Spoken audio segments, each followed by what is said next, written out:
Live, local. This is Fox 12 Now.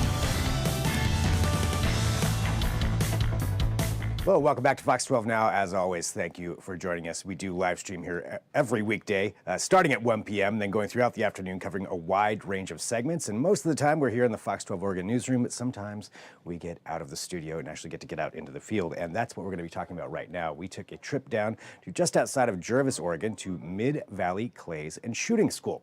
So what we want to showcase in this segment is we'll be talking to one of the owners, David Fiedler, and we're talking about gun safety. We're going to be talking about sports shooting and how it all works, and what it's like when you go out there if you've never gone out to do something like this. There's a lot of people that have never experienced what it is, what it's like, or maybe have misunderstandings about the safety of it. And so we go through a lot of those questions, a lot of those topics, and a lot of points that people have.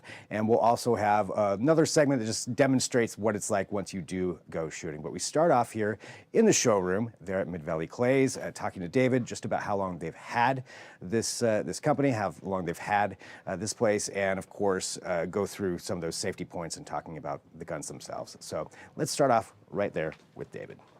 We've been here since, the actual club's been here since the 70s. We've actually purchased a place in October 1st of 2014 is where our official first day is.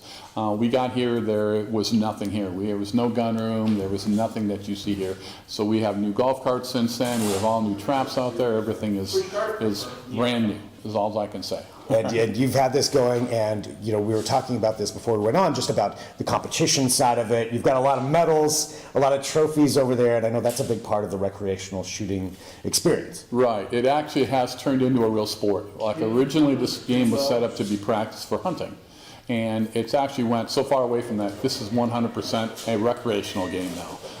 The family comes out, mom shoots, dad shoots, the kids shoot on the high school teams or the different junior teams there are, and they just enjoy it. I mean, it's a safe, fun thing to do. And to that extent too, talking about it being a safe, fun thing to do, one of the things that's, for people who have not been out here before, and that's kind of who I want to talk to as well, on the education side of things, what do you think is one of the most important things for people to know about recreational shooting, and what do you think is one of the biggest misconceptions about it? I think the biggest misconception is, it's gun violence, it's guns are bad. When you see this, a gun is just a tool like anything else, a hammer, whatever it is. If you're playing tennis, you're playing golf, it's just another tool. It's just a different sport. And once people come out here and realize how safe it is and how much fun it is, they're like, oh, I had a total misconception. This is not what I thought at all. This is actually just families having fun, enjoying themselves. And that's the sport they like to do. Instead of bass fishing, they like to shoot. Simple as that. You don't kill anything. It's a clay target. You don't have to clean it. You go have a hamburger after you're done. And there it is. Well, continuing to talk about the safety side, I know that you've got a gun to show us that I think we're going to be shooting here in just a little bit. So yes, could you walk us through some of the safety tips and things to know? Sure. All right, let me grab it for you. All right. So this is a Browning over and under. They call this a 725. There's a few parts of this gun. Here is the adjustable comb. It's a 4-way adjustable comb and moves up and down, back and left and right. So no matter where you are, I can get it fit, because what you want to do is you want to have your eyes sitting right over the top of this, like an egg sitting on top of this. Okay. Your eye would be right here in the middle. So when we fit you, we make sure the gun, your eye sits right there. We have many different kinds. We have ones with smaller length of pull, shorter from here to here. We have ones that are built for women only, that here it's smaller, it's bigger here because they have a longer neck, so that works for them. One of the things we're going to go over safety quickly. Here, the only safe gun to us at Mid-Valley Clays is an open gun. So the only time you're going to close this is you're going to put it in the rack, you're going to set it in the rack. Or when you're getting ready to shoot, which means you're going to be over in a stand, ready to shoot, and then that's the only time you're going to close it and load it. Okay? When you carry it, you always want to carry it like this, like the cool people carry it like that. Okay. Or you can carry it over your arm like this. Okay? Because we're not hunting here, we're actually shooting a recreational sport. So the only way this gun is safe is having the open gun. Safeties are great when you're hunting, but out here, safety doesn't mean anything to us, because as soon as the gun closed, we think the gun is loaded. So that's why it's always going to be safety first, which means the gun is always going to be open. Be it a pump where your action's going to be open, everything is going to be open, or the over and under like this, which is, they call it an over and under because there's two different barrels. Okay. There's one over the top of the under one. That's why it's an over and under. Safeties are right here It clicks back and forth, and it's pretty simple. We just keep it safe. See, the actually has a U and an O. And you got that right there, so you know, and always keeping it open, as you mentioned. So. Right. And it does have, I mean, all these guns have safeties on them. Some of the real hardcore tournament guns do not have safeties. Okay. And what kind of gun is this that we're looking at This is a Browning 725 12 gauge. Okay. Okay. This is a really, really popular gun. We keep lots of these in stock. We have a big gun room that has everything that you would need for this sport. I mean, as long as you show up here with pants and shoes, we got everything else you need. You know, be it vests, be it cleaning supplies, you name it, we've got it. And we have professional instructors that you can get with one of those, and they will walk you through everything you need to know. But I mean, that's the biggest thing. As long as you're safe here, we have a lot of people who try to do stupid things and they think they're being safe by doing this. Well, it's not, because if you were standing behind me, the barrels would be pointing at you. So one of the things we always do is keep it open. Okay. Now, if this was an automatic or a pump, what we would do is we would carry it like this. Okay. Some of the places teach you to carry it down here like this, but the bad thing with that is, I'm going to pretend we're circling. If you're circling it, I would sweep your feet with this barrel. Okay. When you're up here, I could actually do a total circle, and I'm always going to be safe. That's why we want you to keep the barrels pointed up. That's why safety is such a big concern. Safety is everything. We've never had an accident. We don't want to have an accident. We want you to come out, have fun. We want you to go home in the same shape you came in, which is why eyes and ears are mandatory. Safety glasses and earplugs, 100% mandatory. There is no ifs, ands, and buts. That even means anybody out there watching will have eyes and ears on, because you never know where things are flying around. And it's not the fact that somebody's being unsafe. BBs ricochet off of things, and I have a broken glass here someplace where somebody was out there shooting skeet, and it actually ricocheted off of the target and hit the guy in his glasses. That's why it's mandatory. I mean, it's like anything else. You're playing baseball, you have to have a helmet on. You have to have that Playing protective football, equipment. same exact way. This is our safety equipment, is our eyes and ears. So, all right. All right. Well, I think, now that we have a little bit of a safety lesson on this, we know a little bit more about it. Should we go try and take a look at some of these different different games that we have out there? All right, let's do it. Let's rock and roll. There you go. All right, good. Point at the... Mount it up like you're going to shoot it. Ken? Good. All right, now pretend you're going to shoot my hand. Okay, both eyes open. Okay. All right, I'm gonna do something that I don't recommend. That'll work. Okay, when I'm looking, if you look at yourself in the mirror, your eyes sitting right over the top of that. That's what I want. I don't want it behind there. I don't want it nuts high. I want it right sitting on top of there like it's an egg sitting on top of that. Okay. That's what we want, okay? Okay. And let me show you this. And the reason that we don't want you to close your eye, unless you're definitely left eye dominant, okay? Otherwise, driving a car and shooting a shotgun are exactly the same. Gotcha. Okay? Because when you're driving a car, you don't look at the hood, and looking at this with your eye closed, your left eye closed, is actually looking at your hood. Right? Yeah. You have to trust wherever you're going to look is where you're going to point. I'm going to look at that corner. I'm going to point at that corner. I don't need to look at my hand to point there. I'm just going to point there. Yeah. It's the same thing when you shoot a shotgun. Okay, where you're looking is where you're going to point. Where you point is where you're going to shoot. Gotcha. Okay. Simple. It is. So we want to keep both eyes open. We want to make sure your head is level this way, because you drive your car this way. You don't sit there like this. All right. One of the other things which you did really well is you want to bring the gun to your face, not your face to the gun. And what I mean by that is some people will do this and then they do all of this stuff. We don't want to do that. We want to touch your face, go into your shoulder, and come down. That's what we want. Okay. All right. One more time, and I'll show you how this works, so you don't keep your fingers caught in there. All right. Bring it to your face. Good. Good. And your eyes right on top. Right on top. Right here is your eyes should be. Yep. Okay, that's what we want. Okay. Let me show you how this works then. All right. What we do is when somebody comes in, we're going to show them how to do this. We're going to say, okay, you drop the shell in, brass to the back. We can close that and push it to the side and click. Okay. If something happens, we get to keep it open, because if you don't push this button, it's going to not close or stay open, I should say. Okay. So you can push that little button, pull it back. Okay. Show me how it works. Okay. So now I just drop it in. Okay. Hit that button. Good. All right. To the side. And push one up. Nope. And then you're going to push the shell up here until it clicks. Yep. Okay. Okay. So now you want to open it up. So you need to, remember how, close it. Put that button there. Put that button there. Push it straight back. Now pull the handle back. Now it's going to stay there. Okay. Now this does not have a brain. If your finger's in there and you hit this, it's still going to close. Yeah. So watch out. Yes. Yes. It only has to happen once for you to realize. Never do that again. Yeah.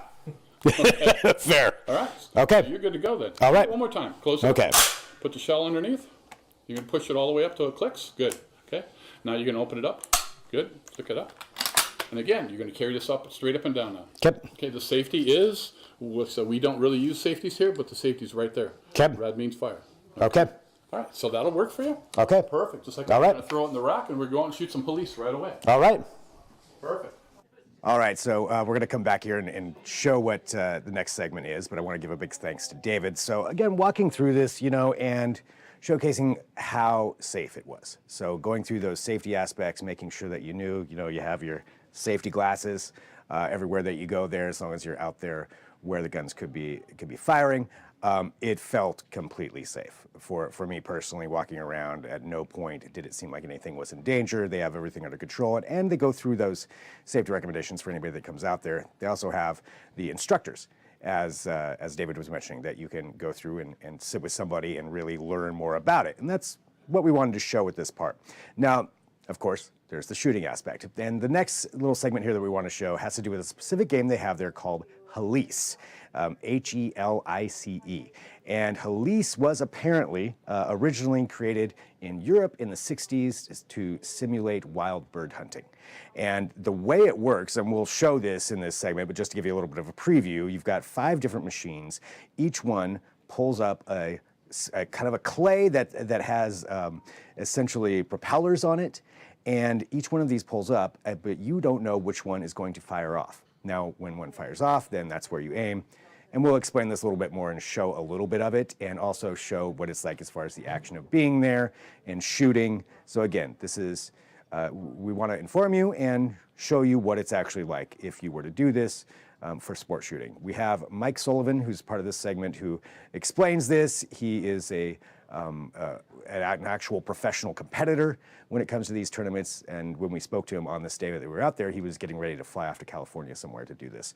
The other thing for Helice is Mid-Valley Clays is the only place that this is publicly available in Oregon. So it's a relatively new sport to this part of the Western United States. There's not a ton of places you could do it. So that's what I wanted to say right there to start this off, but let's go ahead and take a look at how it actually works. Right, so that's a Helice target. The game was developed 60 years ago, Belgium, as a replacement for live bird shooting, which nobody does anymore.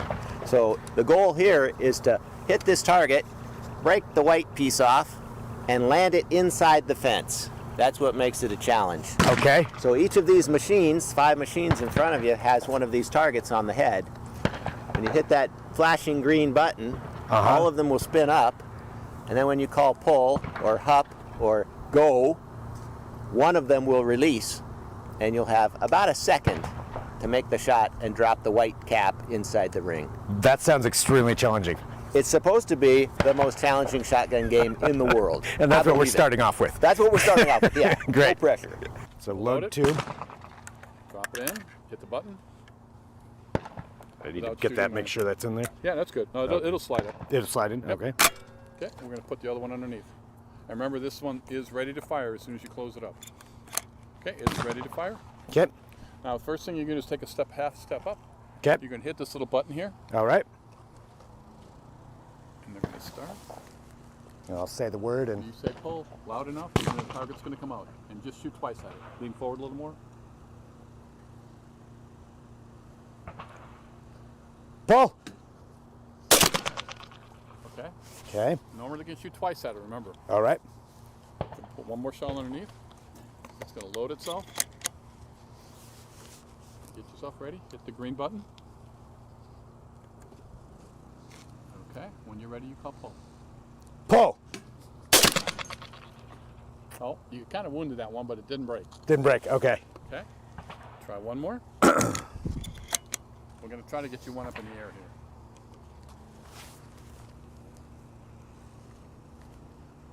Pull! Yes! Okay, good. Let's try one more. All right. Good job. Thank you.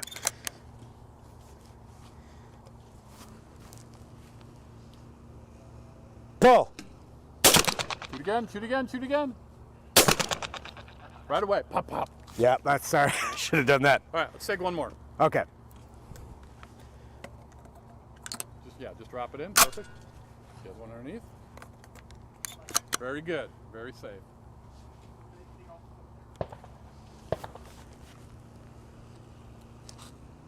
Pull. Twice. Good job. So again, there, I just wanted to showcase what it's like actually going out and shooting at something like this. You know, you're shooting these clays or those specific ones there that they had for Halise. There were a number of other places that you could go shoot around the acreage that they have there. So a lot of fun. And again, learning about some things, sports shooting here in Oregon, in the Northwest, and the people that are involved in it. I know they have schools that come out there for this. So definitely interesting and something we wanted to share with you. And that's part of what we do here at Fox 12 Now is we go out and do some exploring here every now and then. So that's getting out in the field for that one. You've seen maybe some of our others where we've gone to Salt and Straw or the North American Bigfoot Center, or where we've showcased a lot of things like Shanghai tunnels. So that's part of what we enjoy doing. So if you have an idea for a segment, please feel free to send an email to fox12now@kptv.com. That's fox12now@kptv.com, and let us know what you have. But a huge thank you to David and Vandy for having us out there to Mid-Valley Clays. Really enjoyed our time, and yeah, learned a lot, quite frankly, about safety and about sports shooting in general. All right, thanks for tuning in to Fox 12 Now. We do live stream here every weekday, so we have lots of different segments and things that you can check out on the Fox 12 Oregon app or kptv.com, or of course on YouTube and Facebook as well. And if there's ever breaking news between 1 p.m. and 4 p.m., this is the place to go. This is where we'll have whatever that is for you. We'll bring it to you as soon as we can, but always, you know, stay up to date at kptv.com as well. That's it for right now. Thanks for tuning in. I'm Greg Nibbler. This is Fox 12 Now.